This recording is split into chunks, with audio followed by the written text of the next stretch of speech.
I use this in my class. I started a class on innovation and technology. I started with engineers, and now we're getting non-engineer types inside. But there's no math in the class. You just sit down and talk about how did these guys pull off something as amazing as this iPhone, the whole gamut of things. Okay? Remember, what they did was they had the iPhone, okay? The iPod. They went to the video iPod. They made it for PC users, and then they started selling a lot more of their own Macs. All right.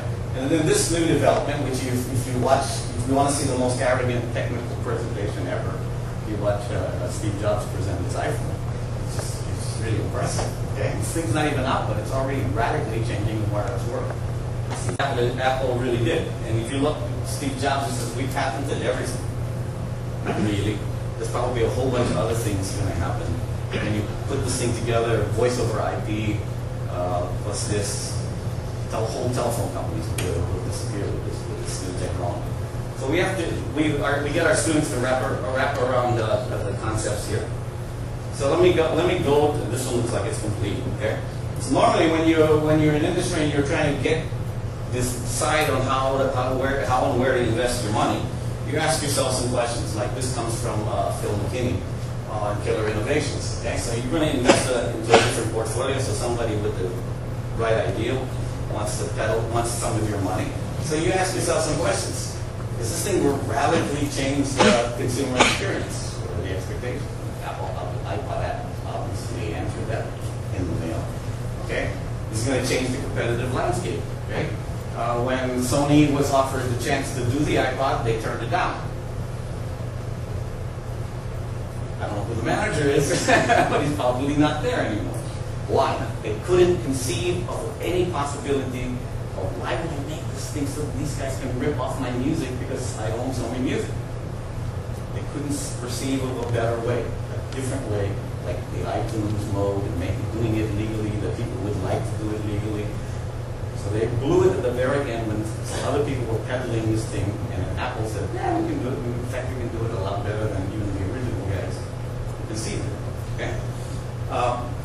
Is there some fundamental change in the financial structure of the industry? In the case of Apple, now they're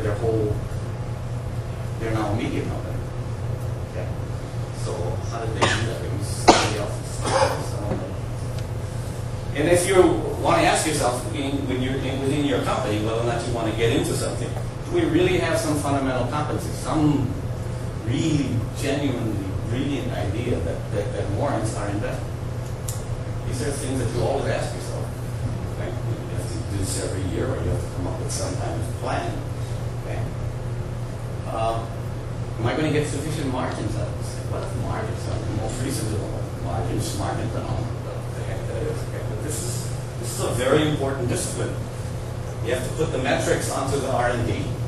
And normally, let's say you have a company and you've got a spectrum of things. You've got, let's say, in the case of a Boeing or a Raytheon, you've got radar. Okay, you make a lot of money on radar. I'm going to put more R&D money in the radar. What would I expect? Or should I put more money into another application of radar? Or should I work on something completely different? Okay, so these kinds of things occur every day at corporations. Every day. Okay. So typically, if you have a particular core technology that you're working on and you just want to kind of juice it, all right, you expect improved margins of 15 to 20%. Okay, that's kind of conservative, but from the point of view of VC, that's kind of what people do. If you've got some technology that you're applying day to day in some other in this particular direction, and then you want to move it into something just kind of allied to it, you expect like 20 to 30%.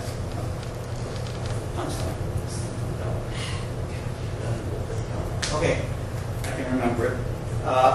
The technology of, let's say, is fundamentally new.